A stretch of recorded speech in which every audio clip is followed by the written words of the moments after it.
Welcome to the longest term board gaming podcast. This is episode 18, House Rules. My name is Tyler.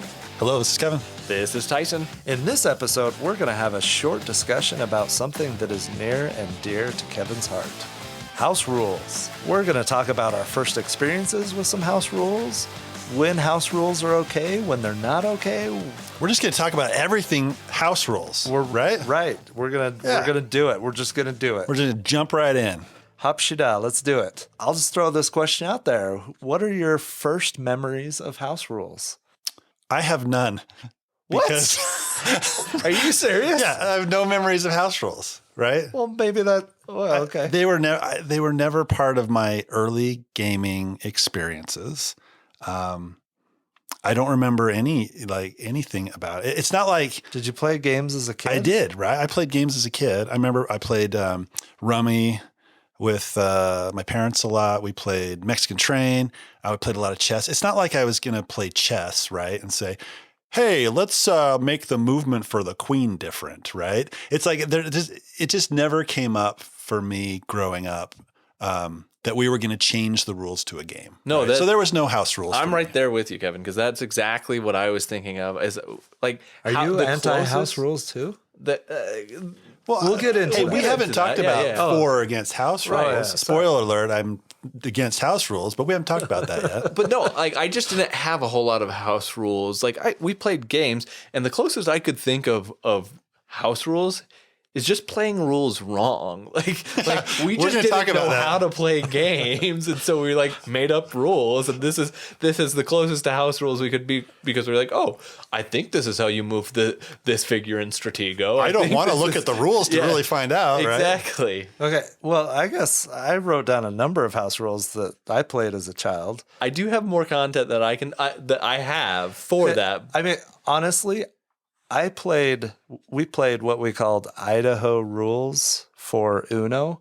I don't even know the real rules and what the limitations are with Uno, because we played so many different variants and house rules or Idaho rules that I have no idea what the actual rules on Uno are. Well, and I don't. And it's not a game that I seek out to play anymore, but I honestly don't know what some of the rules are. Yeah, I'm with you, Tyson. I don't think I've ever played Uno the right way ever, because we played it. So you did play house rules.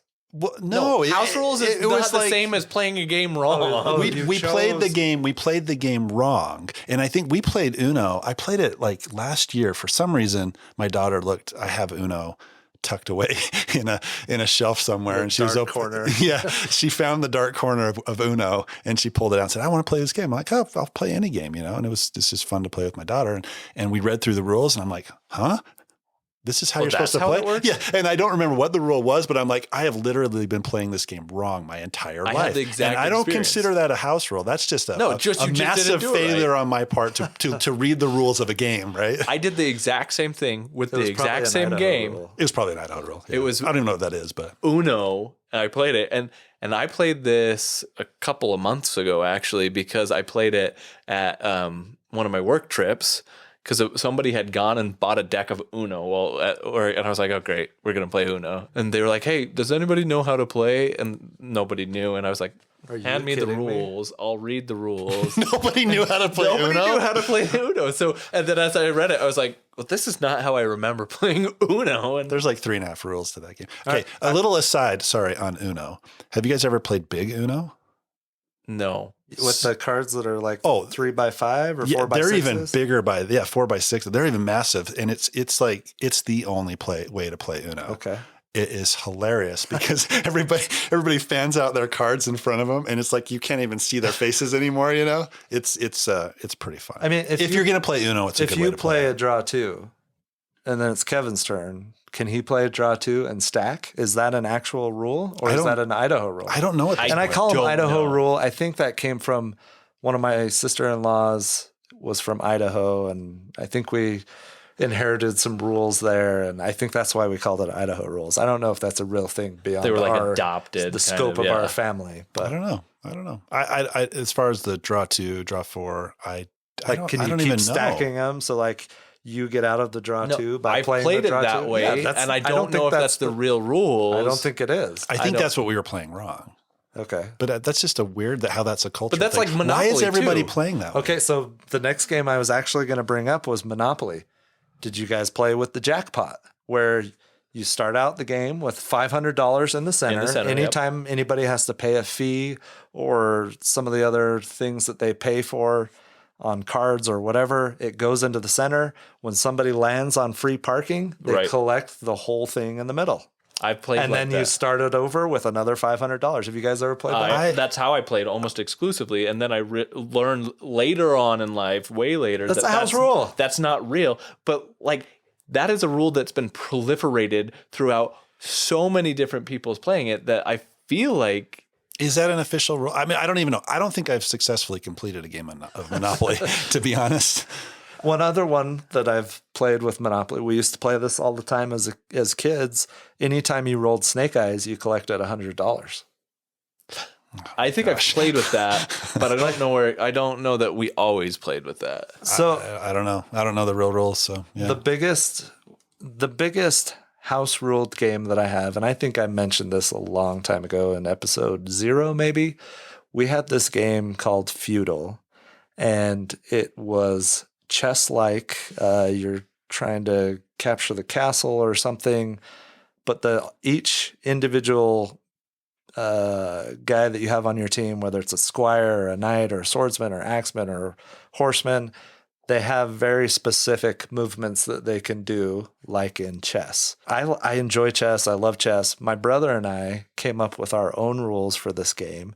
We kept the player movements, but instead of just, hey, if the squire moves here and attacks the king and he kills the king, we had a dice into it. So the squire had a 4-sided dice. The king had a 20-sided dice. The knight had, I think the horseman or the knight had the 12, and axeman had a 10, and archers had the 6. And so we turned it into a dice checker game. And I'm sure the base game is good, but we had so much fun adding in our own house rules on this game and coming up with really a new variant of the game. And to this day, my brother still has the copy of that game, and I would love to play it with him again. And I would play it the same way that we played it as kids, because it was a blast.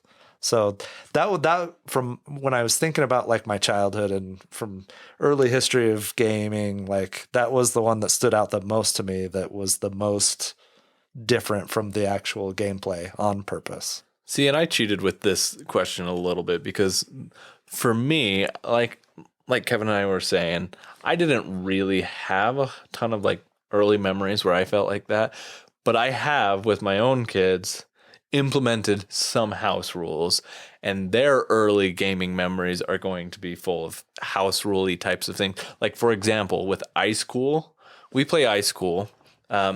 Most of the time we don't play with the cards just because really what they want to be doing is flicking the penguin and tagging. So we take turns being the chaser or whatever that role is called, and we'll flip it around, and everybody gets to go through the doors, grab the fish. If somebody collects all 3 of their fish first, then the round ends. If the tagger gets both people or however many people are playing out first, then the tagger, chaser, whatever they are, catcher, that's right. They catch everybody and the round ends. So like we do little things like that.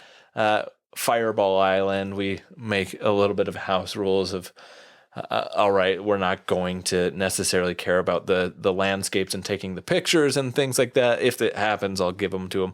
Or they don't necessarily know how the card play works super well. They'll play it, and then we'll all kind of choose the card together for them. So we'll do little house rules for my kids because it allows them to get the gaming experience and ease into it. And as they get better at that, then I will progressively add the real rules on top of it so they get more and more experiences. So we're jumping into the when should house rules be allowed part of the discussion, right? And I had that noted as well. If you want to make a game more accessible to your kids, that I absolutely think that is an acceptable place to put house rules. I think that's probably the only place. I didn't know you had exceptions to your principles. No, but if there's a game, if there's a game that I can play with my kids and I need to tweak it a little bit, like I have a 4-year-old, she's not into heavy strategy games or any strategy games, or she doesn't even know what strategy is, right? If I play a game that's maybe for a 7-8-year-old, and if I can tailor it to her and make it so that she can play and have a good time, I think that is an acceptable reason for having a house rule. I think that's completely reasonable there, right? Now I have a follow-up question to that for you, Kevin, because I know what my answer would be to this, but I'm curious what yours is. So if you're tailoring to your kids a little bit, and Tyler, you can answer this too for your kids. I'm sure that you've probably had similar experiences. But if you're tailoring these rules to your kids, does that fall into the territory of quote unquote letting them win? Right? I don't think so. I think you're just letting them participate. Yeah, you're making it easier for more them accessible. Right. You're making it easier for them to play. And that doesn't inherently mean that you're letting them win, right? Because the rules that you're adjusting or house ruling is across the board for everybody, right? They're still the rules. Yeah, right. It's not like you're letting them win. Yeah, it's for and that's everybody. a whole other discussion. Right. Right. Do you let your kids win? Do you give them a participation trophy for showing up? I think that flows into the when do house rules, when should they be allowed? Because I don't think they should ever be allowed to like adjust for like somebody's ability to win a game, right? Like, no, it's not going to be specific to one person. Right. It's like, not, you don't have to follow this rule, but everybody else does. Right. No, it's not like that. Let's find a different game if you're going to do something like that. I think that like handicapping, like I think of like video games like Super Smash Brother or whatever, right? Where you can add like difficulty or handicapping to a player so that they have an advantage. I don't like that type of house ruling at all. I don't think that there are some games that build that into the normal rules though, right? They do. But I don't love, like, if somebody's teaching me a game and they're like, oh, there's the handicap. This is your first time play. You're kind of dumb. You're not going to be able to grasp the full game. So I'm gonna make it easier for you. I'm happy to lose miserably. Like, let me lose by a ton of points. I'd rather play the actual experience than given something that. Are we talking specifically about our Imperial Steam play or? No, I did lose miserably. There's no doubt about that. I lost. You lost even more miserably than I did. And I lost miserably. You lost miserably. So we're talking about when house rules are okay, right? And Yeah. we can all agree that if it makes it more accessible for our kids or younger gamers to be able to play a game, then that's okay. What else? When else is it okay? So there are times, and we've talked about this already, that I have played a game wrong for a long period of time, right? I know which one comes to my mind. Clans of Caledonia. Yep. There's no high-speed trading. There should be. Which I don't. After how many no, plays I don't think. it. I do not think there should be. So I think back on that game, and did my enjoyment of that game, was it lessened at all because I was playing that rule wrong? And no, it was not. But now that I know that the rule is wrong, there is no way I'm going to go back and play Oh my gosh. that I can buy and sell because I know that it is in there. So, I mean, the only way that it would be, I guess, okay to have a house rule like that is if everybody was on board that, this rule, we can play it this way. If there's anybody at the table that doesn't want to do it, then you're not going to do it. But that's, essentially I've been playing house ruled games when I get the rules wrong, and it hasn't diminished my enjoyment of the game, I guess. So that was the one caveat that I really think makes it okay for house rules is if everybody at the table agrees that yes, to play a rule that is wrong. Yeah. Well, I mean, Right. okay. So like I talked about Killer Bunnies last episode, right? That game can get frustrating if you keep drawing cards and you don't draw a bunny. One of a house rule that people do play, or I've never played it, but people do play, where if you draw 3 rounds in a row to start the game and you don't draw a bunny, then you get to pull one from the deck. Well, then that's just a poorly designed game. Well, it's okay, but not every game out there is a 10. And I think that anytime you can improve upon a gameplay experience for a game that's not a 10, then if everybody at the table agrees to it, then why not? So this is an interesting topic, because like I was just thinking about this whole exact thing is, does it increase the fun? Like, and that's ultimately why you're playing a game, right? Is to have fun with it. And is it increasing everybody's fun around the table? Then maybe it should be considered. But for me, I'm apprehensive. No, not even. I am. Like, I am very much apprehensive to do that, because I have been on the side of developing and playtesting games a lot. And I very much am aware of a lot of edge cases that rules have been designed for specific reasons. Now, that's not the case. Ding, ding, ding, ding. That's not the case all around, because sometimes people just don't design well, or they don't consider every variable. And like, there is some truth to that it may not be there. So one example for me of a game where I would consider a house rule, and I think we've mentioned this before, is in Ankh. Yep. Right? So we've Ankh, and Let's talk about this. Yeah, let's talk about there it. is, because in Ankh, so specifically what I'm talking about is that you have the Guardians, right? And in the game, the Guardians are put, you get 3 different Guardians per every game. 3 types, and 3 there's types, multiple of some. And you of could them. have 2 or 3, 1, 2, or 3, depending on which Guardian is selected for that game.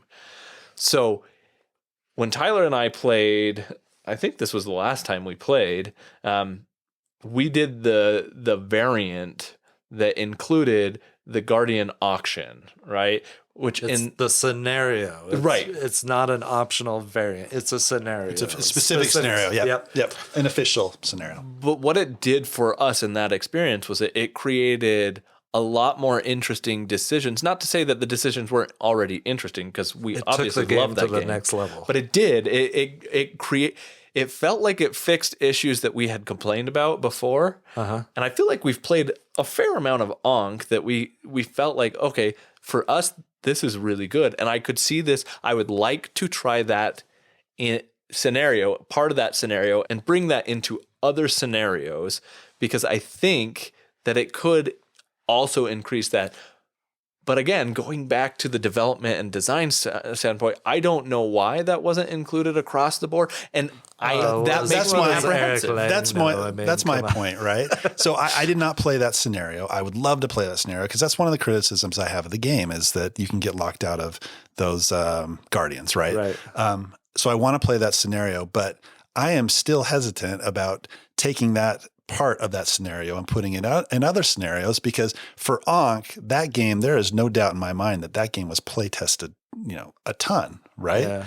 That it was a conscious decision to put that in that scenario and leave it out of other scenarios, right? So is there balancing issues based on how the maps are set up and how the scenario is set up? I totally agree. You absolutely could be right, but the only counter I have to that, and this is I really don't know, but I know that during the Kickstarter campaign for Ankh, those scenarios were not finalized. And I don't believe that this scenario had been finished. And much of the things that had not been finalized, the scenario base, was not actually designed by Eric Lang. It was a bunch of developers that I think did a fantastic job. But who knows if even that was like a separate thing that was designed after, I don't know, or not, to appease the masses. So Right. for me, that specific thing, it prevents people from getting locked out of the Guardians. It also adds more Guardians to the game. There's more types that are added when you add in the auction. And let's be honest, you want that's part of the draw of this game. And it adds in the auction aspect, the blind auction aspect that makes you consider your followers in so many different ways.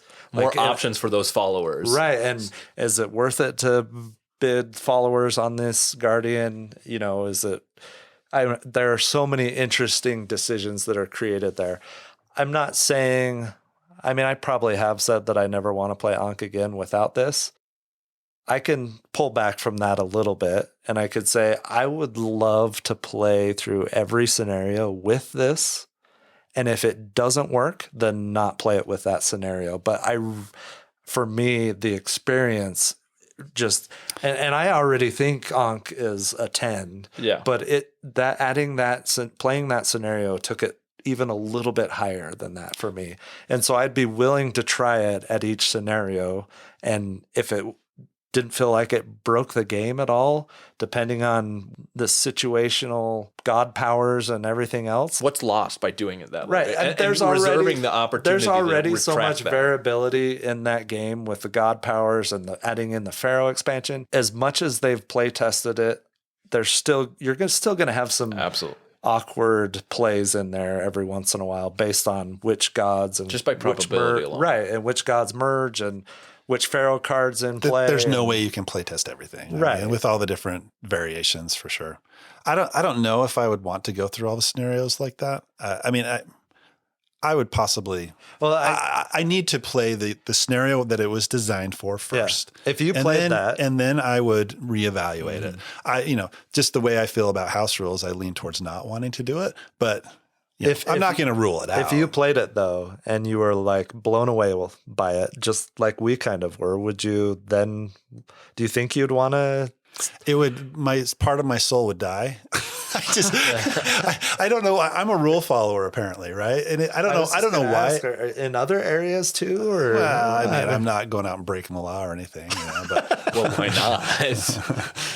But I don't know. For something about it just rubs me the wrong way, right? It's just the way it is, I'm somewhere in the middle, right? Like to me, I'm not saying that when I sit down and play a game at the table that I'm looking for house rules to introduce, change up the game, to introduce. I want to redesign this game. I don't. But I also, for Eric me, Lane, you have no idea what you're doing. Tyler, rookie here. Yeah, right. No, but like, not every game's a 10.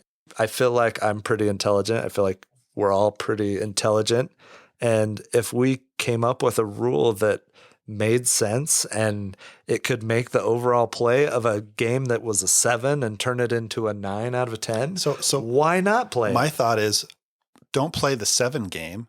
There are thousands of games out there. Go play a 10, right? Okay, but how many games do we play that aren't 10s? So most of the games we play aren't 10s. Yeah, and I enjoy those games that are 7s for what they are, and I'm not looking to change make rules. Them different. I'm not looking to make them different, I'm not right? looking to change them either, but if something comes to my mind and it would be fun to explore, and I explore it, and then it enhances the experience. Then I'm not opposed to introducing that in. So that brings up a good question. So one of the thoughts I had with this discussion is fan variants. Fan variants in games, right? And what that does. Because specifically, I want to bring up a couple of fan variants that have really influenced games and changed them entirely, because essentially they're house rules. These fan variant games start as house rules, but I'm talking about like Scythe, Rise of Fenris, or Gloomhaven Crimson Scales, which is a fan variant, or like some of these variants that have actually been endorsed by the publisher and the designer, and they've gone out and physically published these different fan variants, and you can actually go and purchase them as a product. Those essentially are house rules, which leads into the discussion. It opens the scale of saying, hey, a game is not perfect in its final design. There is opportunity for room and growth that even designers can recognize when somebody, another one would be My Little Scythe, right? Like essentially you're designing a new game at that point. But you're using the same game. Scythe Rise of Fenris is not designing a new game. It's creating a campaign for Scythe. It's adding modules to it. It's essentially a new game, right? Okay, but Gloomhaven Crimson Scales haven't played that one. I don't know what that is the exact same thing. Essentially, the only difference is you're adding new characters, you're adding new scenarios, and they made a story for it. So well, another thing is, I play a lot of Memoir 44. There are official maps for Memoir 44 designed by Richard Borg. there are fan-made maps, and that's a huge, huge part of that game is there's fan-made maps, right? That's kind of a similar thing. Absolutely. Yeah. Right. I don't know if there are different rules, but there are different scenarios, right, that people have developed, and that's kind of a similar thing, right? So that is a big part of the industry. There's no denying it. Another game came to my mind, Dune Imperium, right? One of your original complaints with that, Kevin, was that sometimes the cards that are available to buy become stagnant, right? Mm-hmm. And I'm not saying I want to do this, but my counter to that complaint would be, well, then let's house rule it and you cycle one card per round. And that is a variant that people do a lot. If that makes your enjoyment of that game better, then why not try it? I understand that argument. Okay. Right? Okay. I mean, I do understand it. That doesn't, I don't feel like I'm like Paul Denon is not going to lose any sleep over me introducing a variant into the game where we cycle. And I'm not saying I want to do that, but that just came to my mind. Like, cause I know that's one of your complaints with Dune Imperium in a couple of plays that the cards that were available to buy became stagnant. But no, and I get it. Right. You play games, and you mentioned this, Tyson, you play games to have fun. However that game plays, if you're having fun, that's the important part, right? So if you're changing the rules and you're having a good time changing the rules, great. I just don't like it, right? So it just bugs me if it's not in the rule book. If it's not how the designer intended it, just right? have me teach it to you, and I can pretend like I taught it wrong. Well, and that's playing a game, playing a rule wrong isn't a house rule, you know? So it's not like I'm going to go, I want to see a movie the way the director intended the movie to be seen, right? I want to play a game the way the designer, their vision of the game and how they wanted it to be played, right? And that's just kind of, in my mind, whether it's right or wrong, that's just how I feel about it, right? if you want to read Star Wars books, there was, before it was acquired by Disney, right? Like there was this whole set of books that you could read, this expanded universe type of a stuff, and that applied. I have zero desire to read that because it's not quote unquote canon. And it may be really awesome material that's really great and cool and interesting. It's house ruled Star Wars. But it's house ruled Star Wars, essentially. And I don't want a part of that. And so I connect with you in a lot of ways, Kevin, with what you're saying. And I feel very similar for the most part. But I also, there are a few exceptions. I feel like I've got a little bit of wiggle room here and there. And again, going back to like fan driven content, like the Wind Gambit in Scythe was also a fan designed expansion. Now, granted, that may not be the best of the expansions that exist, but it was added to the game independent to quote unquote improve the experience or add to the experience, which again, conceptually, I'm okay with. Like, if you want to increase the fun in your game and it does it for you, and you want to add dice or you want to do whatever, and that's fun for you, that's great. For me, most of the time, that's not going to be the case. Occasionally, I will be okay with that.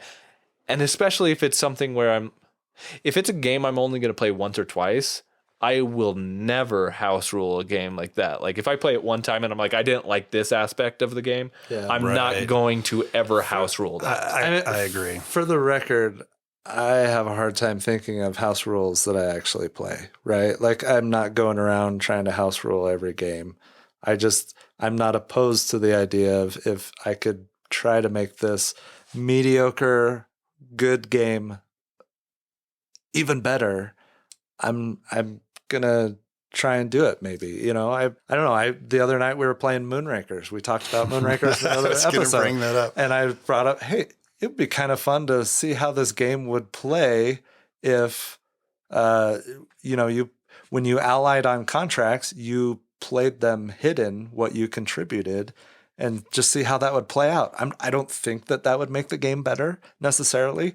I just think it would be a fun experience to see what would happen if when you ally with someone, each of you play your contributions to the contract and then reveal and see what happens. And I think there's way more intrigue and backstabbing that could happen in that situation. I don't know. I just thought it was an interesting idea. You know, and you've thought about designing games before. Maybe that's your designer brain kind of coming out, you know. And thinking about games in that way. I have no desire to design games. So, none at all. So here's another one. Okay. When we play, what is it, Skull? It's Skull, right? Oh. When we play Skull, I've joked about playing blindly before, right? That drives me insane. But I'm not actually playing blindly. Okay. But I will say, you have played blindly before. I have. That ruins the game. No, it doesn't. Here's the thing, though. Okay, we played a couple of games with some friends that we had over. After we went out to dinner with them, we played 2 or 3 games of Skull, and it was like, hey, let's just see what happens if we all play blindly. And it was hilarious, and it was fun. And I don't want to play that way every time, but it was fun to try. And we had a fun experience and we all laughed about it. And it created some interesting things that, I don't know, I enjoyed it. And I would do that again. I would play it a couple times and then, hey, let's all play blind and see what happens. One thing I like about the mind, and it's not a house rule because it's written in the rules, but it says, I would totally play it then. When you've beat the game, and in the mind, you're playing cards face up, trying to get them in order without communicating. You're playing cards from your own hand. And once you beat the game, it tells you, okay, now try playing it by playing the cards face down. And then after everybody's played all their cards, flip them over and see how well you did. And that was a blast. And, you know, it's in the rules, but is it really a rule? I mean, it is because it's in the rule book. But it's funny. It's funny. As I was thinking about this episode, it even kind of bugs me a little bit when you're playing a game and there's a situation that comes up that you don't quite know what the answer is. And then collectively, everybody says, hey, I think we should do this just to move the game forward. I would almost rather take 5 to 10 minutes and open the rule book and look through it to see like if what the real answer is, because that decision could affect other things that, you know, in the rest of the game. That one for me is situational, but go ahead. That one happened in Moonrakers. Yeah. Our last play, we're like, okay, let's just do this. Does everybody agree? Okay, everybody agrees. And I'm like, yeah, okay, I agree. But, you know, in the back of my mind, I'm like, that still kind of bugs me a little bit. You know, I don't know why, but it kind of does. For me, that decision is a little situational. I'm glad you brought that up, but like, if it feels really right and the consensus is agreed, I'm okay going forward that way. And then finding out after the play, hey, did we really play this right or not? It's not really a house rule. It's more ignorance. Yeah. Right. Right. But it kind of falls in that realm a little bit.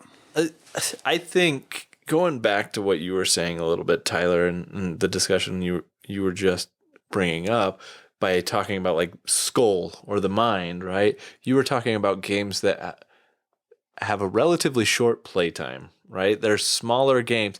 I'm usually more amenable to being like, hey, let's try something different if my investment of time is not huge. That's a good point. If it's if you're talking about, hey, we're going to play Twilight Imperium and house rule Twilight Imperium to do this, and this, I'm like, no. I'm not going to put 8 hours worth of time into this game thinking that maybe this experience, this rule change is going to enhance my experience. I don't want to do that. But if it's a 15-minute game, a 20-minute game, and so what if there's I have a question. What if there's a game that is really enjoyable and really fun, but it drags on too long, and you could implement a house rule that would shorten the game? For example, and I don't know how you guys feel about this game. I think I know.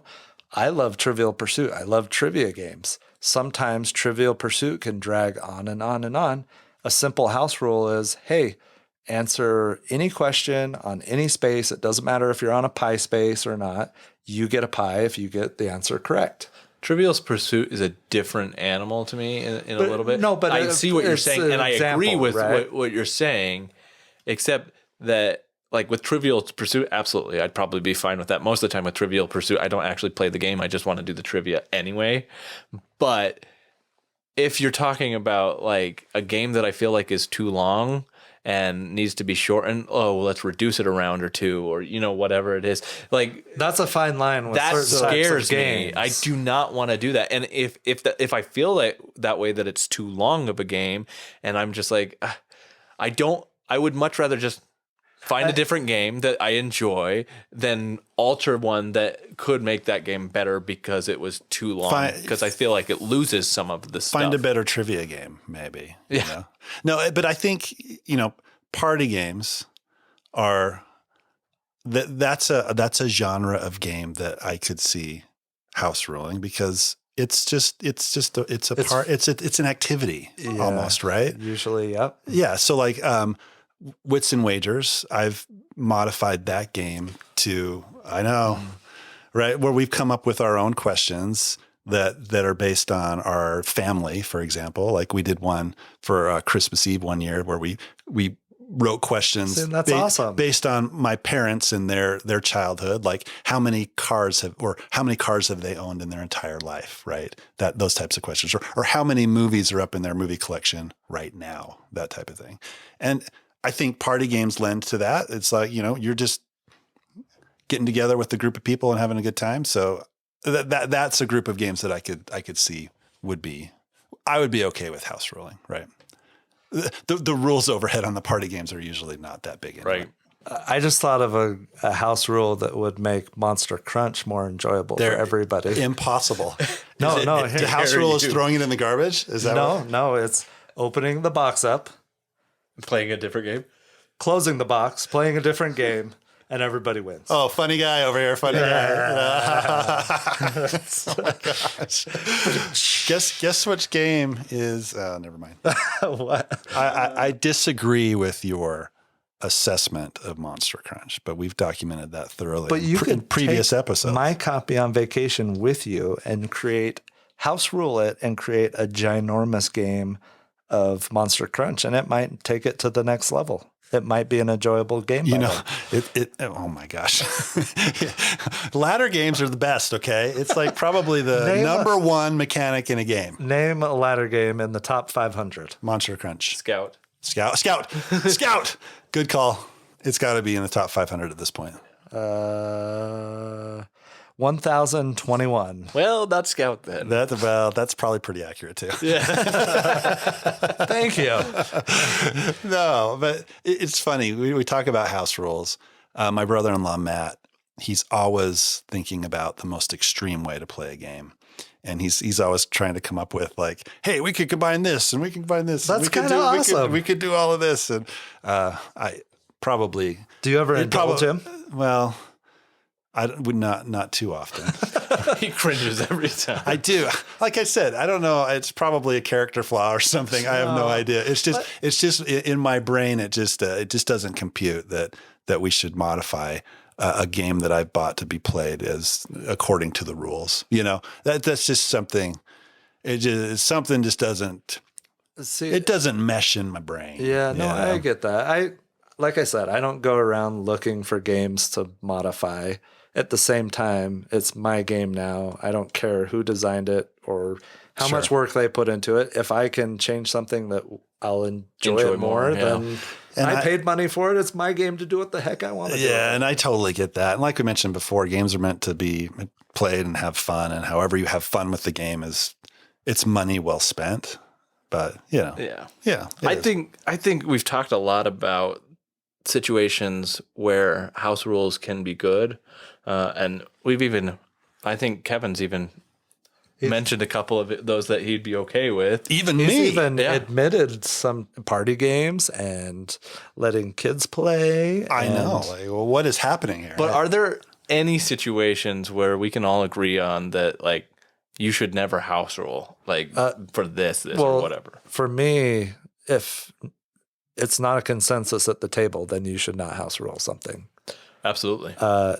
If it's a terrible house rule and it doesn't improve the game, then you'll know that really quick. And I don't know.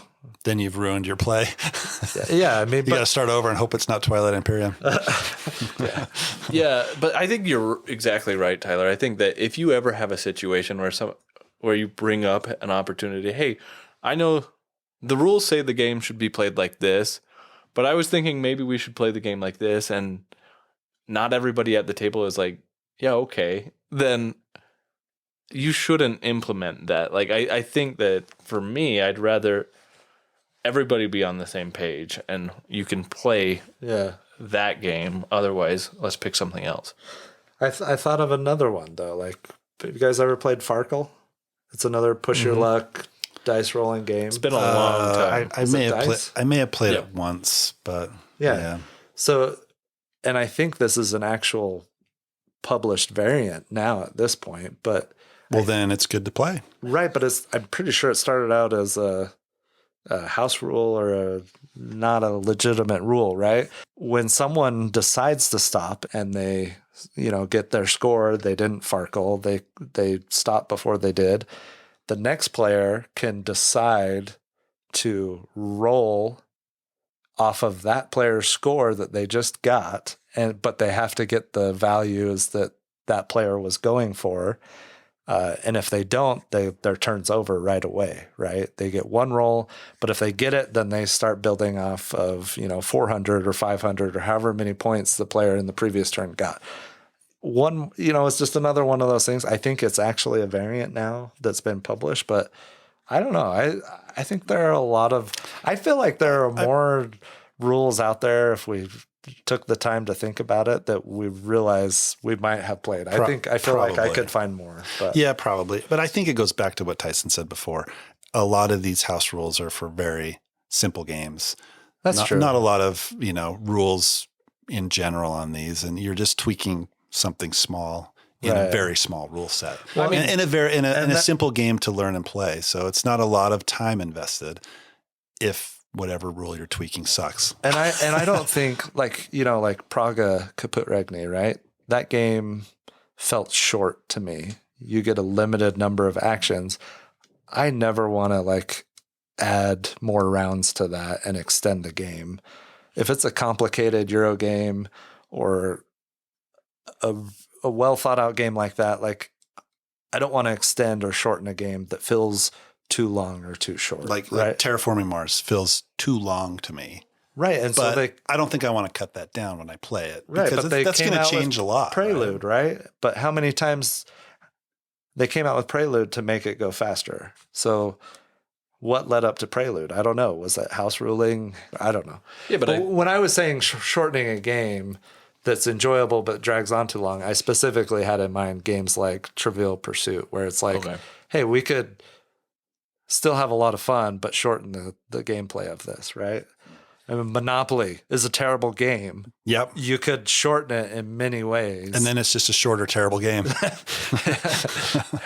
Fair enough. So I think that there are situations, though, where, say, for example, a lot of people did complain about, Tapestry, right? With the civilization balances and things like that. And that was a bigger game. And there were official rules that came out later to make adjustments to the civilizations. And they still felt off. So some people would go back and argue and say, hey, well, let's balance this further for ourselves.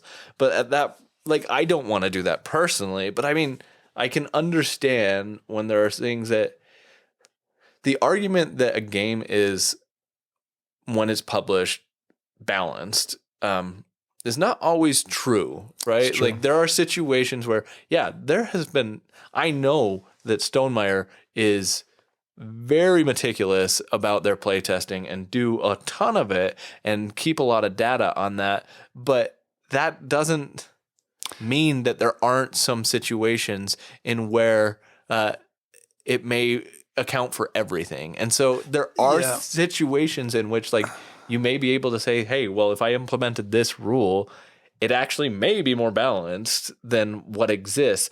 I just personally hesitate to do that because I don't have the degree of familiarity with the game and the design itself to be able to feel like I can implement those changes effectively. I just don't think there's enough data available in their playtesting to really flesh out all of those different factions. There are so many factions. And once they had that data and they saw, okay, the futurists they're overpowered, that we've got to nerf this a little bit. Well, they've nerfed that one twice. Because on BGA, I was playing the Futurist recently, and I didn't realize that there was another adjustment to it that has now been implemented on BGA. Whereas before, you would go up on all 4 tracks with the Futurists, and then you would be penalized by not having as much resources, right? Yep. Well, recently, the last game I played the Futurists in, it only allowed me to go up on 2 tracks, but it gave me extra resources. Yeah, that drives me nuts. And so I was like, so what is the right way to play with the Futurists? You definitely need to house rule that.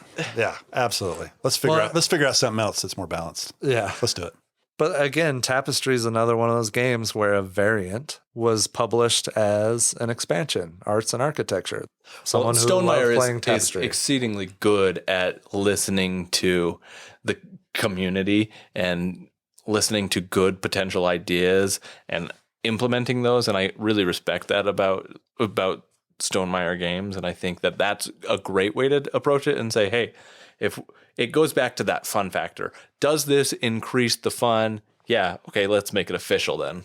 Yeah. Well, and it's a little bit different than tweaking a small rule and developing an entire expansion.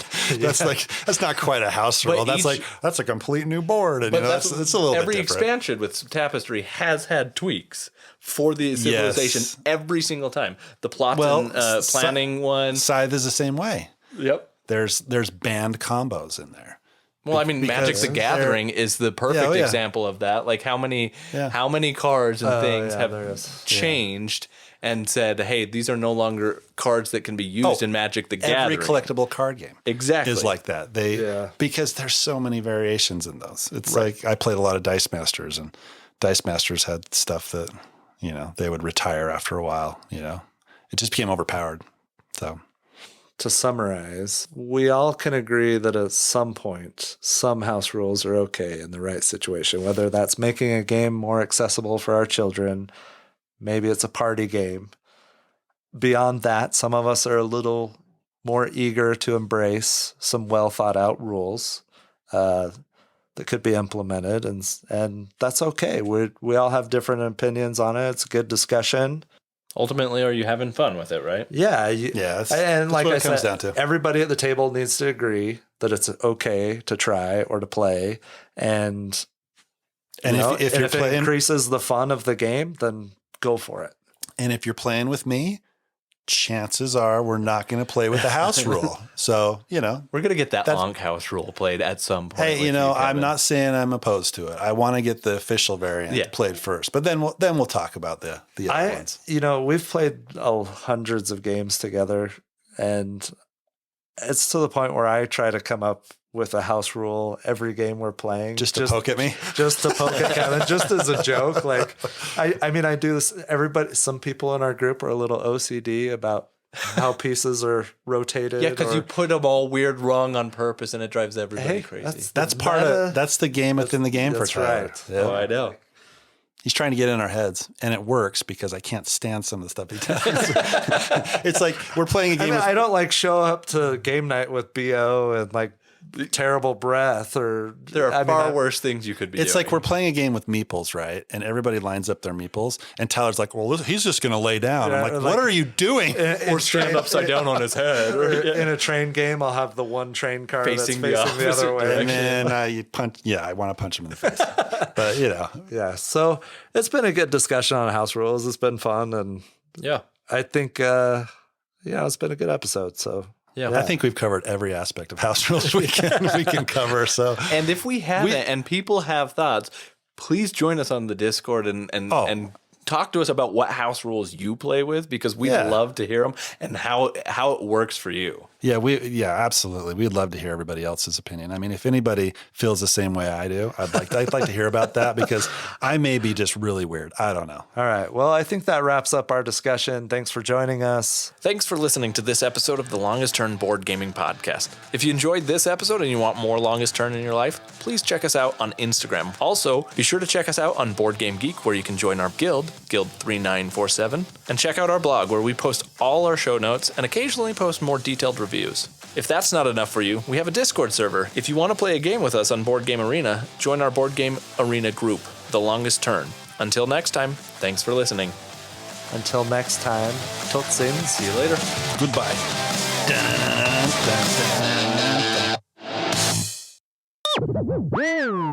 Yeah. I just thought of a house rule for. Oh my gosh. Are you okay? I don't know what happened, but I could feel it coming, and I was like, Oh, I don't, because I have my own. It's near and Well, dear. you could near and dear to my You heart. could house rule it Turn and 'em combine in. it and make a giant. House ruled Monster Crunch. What is happening? Is that the toilet? Toilet flush. No. I worked at a golf course in high school, and golf carts have like regulators on them, so you can't get going up too fast. So those are fun to get rid of, so that house ruling him. you modify and It's a make little it better. stretch. I thought you said I house rule golf, and I'm like, no, that's just cheating. But I have played speed golf. So sometimes I'd work in the evening during school, and when the course was kind of like it was getting twilight-ish, I would start on the first hole and I would just run to each shot. I mean, I would be driving a cart, but I would run up to the tee, hit, drive, run to the ball, hit, and just try and play as fast as I could. I played around in 45 minutes before, 9 holes. It was How awesome. many things That got is awesome. broken? What's that? How many things got broken? Nothing. But you're still playing by the rules, right? Yeah, but I don't know about the unwritten rules of golf. I mean, The golf etiquette. Yes, there's You're definitely breaking those yeah, rules. It's way too exciting for golf etiquette. You've got to be spending like at least 2.5 hours for nine holes to play it right. That's right. Yeah, you got to wait on every hole for 15 minutes. You got to be backed up on the second tee. That's the worst. It really is.